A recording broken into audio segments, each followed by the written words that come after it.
اتفاق اور اتحاد وہ سنہری اصول ہیں جن پر عمل پیرا ہو کر قومیں اور خاندان کامیابی کی بلندیاں چھوتے ہیں۔ لیکن جب کسی گھر میں خود غرضی اور لالچ کے سائے گہرے ہونے لگیں تو وہاں خوشحالی کا سورج غروب ہونے لگتا ہے۔ زیر نظر کہانی ایک ایسے ہی بوڑھے اور تجربہ کار مچھوارے کی ہے جس کے 5 بیٹے طاقتور تو تھے مگر ان کے دل ایک دوسرے سے دور تھے۔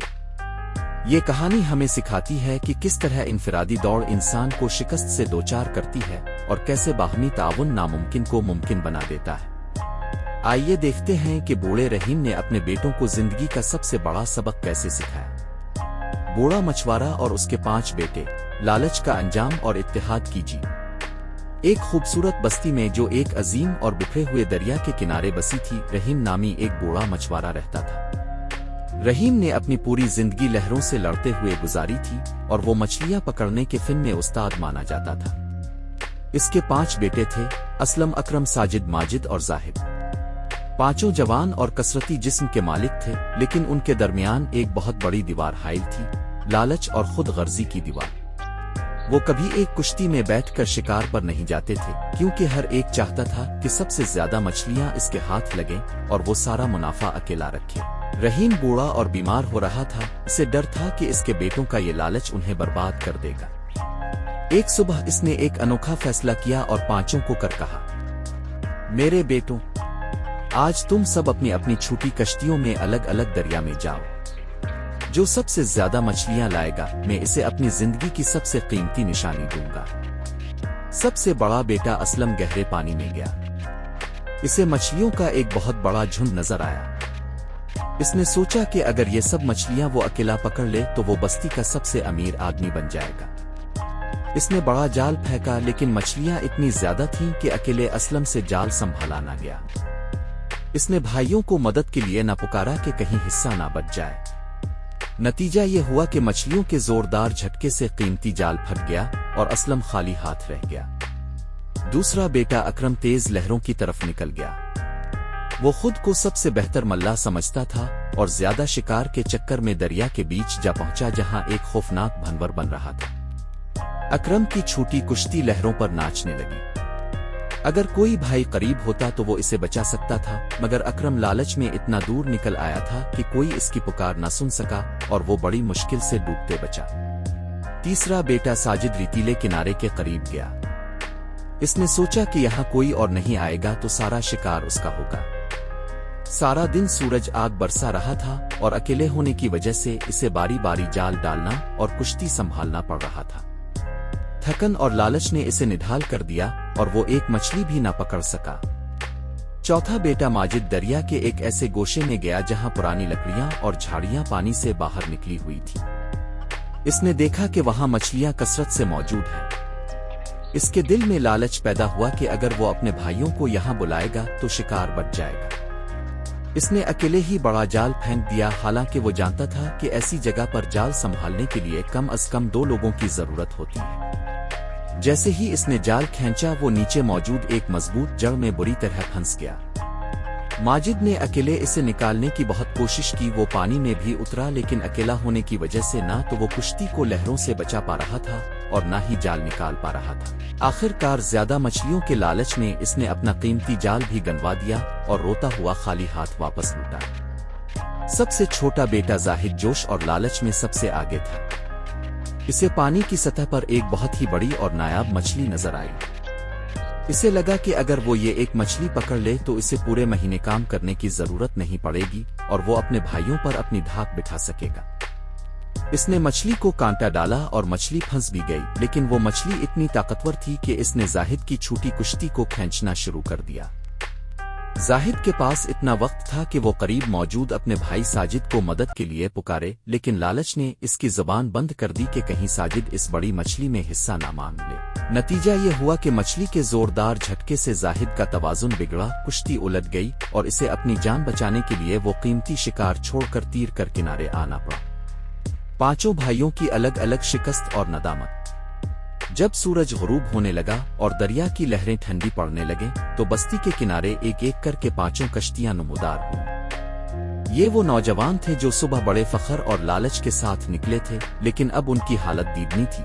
اسلم سب سے پہلے پہنچا، اس کے ہاتھ خالی تھے اور اس کا چہرہ غصے سے سرخ تھا۔ اس کا قیمتی جال پھٹ چکا تھا اور وہ اس صدمے میں تھا کہ اتنی مچھلیاں اس کے ہاتھ سے نکل گئیں۔ وہ بار بار سوچ رہا تھا کہ اگر وہ اکیلا اتنا خود غرض نہ ہوتا تو آج وہ خالی ہاتھ نہ لوٹتا۔ اکرم تھوڑی دیر بعد لنگڑاتا ہوا پہنچا۔ اس کی کشتی جگہ جگہ سے ٹوٹی ہوئی تھی اور وہ خود بھی پانی میں ڈوبنے کی وجہ سے کانپ رہا تھا۔ اس کے چہرے پر موت کا خوف ابھی تک طاری تھا، کیونکہ لہروں کے رحم و کرم پر وہ بالکل تنہا تھا۔ ساجد ریت پر آ کر ڈھیر ہو گیا۔ اس کا جسم تپتی دھوپ کی وجہ سے جھلس چکا تھا اور پیاس سے اس کی زبان تالو سے لگ رہی تھی۔ اس کی کشتی میں ایک بھی مچھلی نہیں تھی، بس تھکن اور پچھتاوا اس کا مقدر بنا تھا۔ ماجد خالی ہاتھ اور آنکھوں میں آنسو لیے لوٹا۔ اس نے اپنا وہ جال کھو دیا تھا جو اس کے والد نے اسے تحفے میں دیا تھا۔ وہ بار بار اپنے بھائیوں کی طرف دیکھ رہا تھا جنہیں اس نے مچھلیوں کے لالچ میں مدد کے لیے نہیں پکارا تھا۔ زاہد سب سے آخر میں پہنچا۔ وہ تیر کر کنارے آیا تھا کیونکہ اس کی کشتی الٹ چکی تھی۔ اس کی وہ بڑی مچھلی جس کے خواب اس نے دیکھے تھے اسے بیچ منجھدار میں چھوڑ کر بھاگ چکی تھی اور وہ اب اپنی جان بچ جانے پر خدا کا شکر ادا کر رہا تھا۔ یہ پانچوں بھائی جب باپ کے سامنے جمع ہوئے تو شرمندگی کے مارے ان کی نظریں جھکی ہوئی تھیں۔ رحیم مچھوارے نے خاموشی سے ان کی حالت دیکھی اور سمجھ گیا کہ دریا نے انہیں وہ سبق سکھا دیا ہے جو وہ خود برسوں سے نہیں سکھا سکا تھا۔ اتحاد کا معجزہ اور نئی زندگی کا آغاز۔ اگلی صبح رحیم نے سب کو ایک جگہ جمع کیا اور ان کے ہاتھوں میں ایک ایک چپو تھماتے ہوئے کہا، میرے بیٹوں، کل تم پانچوں اپنے اپنے لالچ کے اسیر تھے، اس لیے دریا نے تمہیں ہرا دیا۔ آج تم میرے تجربے اور اپنی مشترکہ طاقت پر بھروسہ کرو۔ اس بڑی کشتی پر سوار ہو جاؤ اور یاد رکھنا، آج تم 5 بھائی نہیں بلکہ ایک جسم کے 5 ہاتھ ہو۔ جب وہ پانچوں ایک ہی بڑی کشتی پر سوار ہو کر گہرے پانیوں میں اترے تو منظر ہی بدل گیا۔ جہاں اسلم کا جال بھاری ہوا وہاں اکرم اور ساجد نے فوراً اپنے مضبوط بازوؤں کا زور لگایا اور منو وزنی شکار کو ایک لمحے میں کشتی میں کھینچ لیا۔ جب دریا میں اچانک تلاطم اٹھا تو ماجد اور زاہد نے کمال مہارت سے چپو سنبھالے اور کشتی کا توازن برقرار رکھا، جبکہ باقی بھائیوں نے جال کو محفوظ کیا۔ جب کسی ایک بھائی کو تھکن محسوس ہوتی تو دوسرا اس کی جگہ سنبھال لیتا۔ اب نہ دھوپ کا ڈر تھا اور نہ ہی اکیلے پن کا خوف۔ ان کے درمیان سے لالچ کی دیوار گر چکی تھی اور اس کی جگہ بھروسے نے لے لی تھی۔ شام کو جب وہ بستی کے کنارے لوٹے تو ان کی کشتی مچھلیوں کے بوجھ سے پانی میں دبی جا رہی تھی۔ پوری بستی کے لوگ ساحل پر جمع ہو گئے کیونکہ انہوں نے اپنی زندگی میں اتنا بڑا شکار کبھی نہیں دیکھا تھا۔ پانچوں بھائیوں کے چہروں پر وہ مسکراہٹ تھی جو اکیلے جینے میں کبھی نصیب نہیں ہوئی تھی۔ رحیم نے اپنے بیٹوں کے سر پر ہاتھ رکھا اور ایک ایسی بات کہی جو ان کے دلوں میں اتر گئی، میرے بچوں، یاد رکھو کہ لالچ انسان کو اندھا کر کے تنہائی کی کھائی میں گرا دیتا ہے جہاں وہ آسان شکار بن جاتا ہے۔ لیکن جب تم اپنے بھائی کا ہاتھ تھام لیتے ہو تو تم صرف مچھوارے نہیں رہتے، تم ایک ایسی چٹان بن جاتے ہو جس سے ٹکرا کر دریا کی بڑی سے بڑی لہر بھی اپنا راستہ بدل لیتی ہے۔ سبق: اتفاق میں وہ قوت ہے جو ناممکن کو ممکن بنا دیتی ہے، جبکہ خود غرضی بڑے سے بڑے سورما کو بھی مٹی میں ملا دیتی ہے۔ تو دوستو، یہ تھی رحیم مچھوارے اور اس کے 5 بیٹوں کی کہانی، جس سے ہمیں یہ سبق ملتا ہے کہ جب تک ہم بکھرے رہیں گے زندگی کی لہریں ہمیں کمزور کرتی رہیں گی، لیکن جب ہم ایک ہو جائیں گے تو کامیابی خود ہمارے قدم چومے گی۔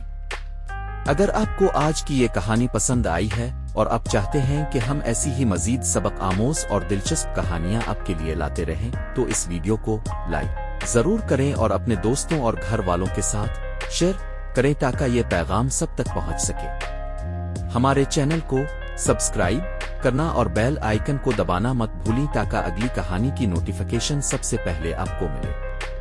اپنی قیمتی رائے کا اظہار کمنٹ سیکشن میں ضرور کیجیے گا۔ انشاءاللہ اب سے پھر ملیں گے ایک نئی کہانی اور ایک نئے سبق کے ساتھ۔ تب تک کے لیے اپنا بہت خیال رکھیے گا۔ اللہ حافظ۔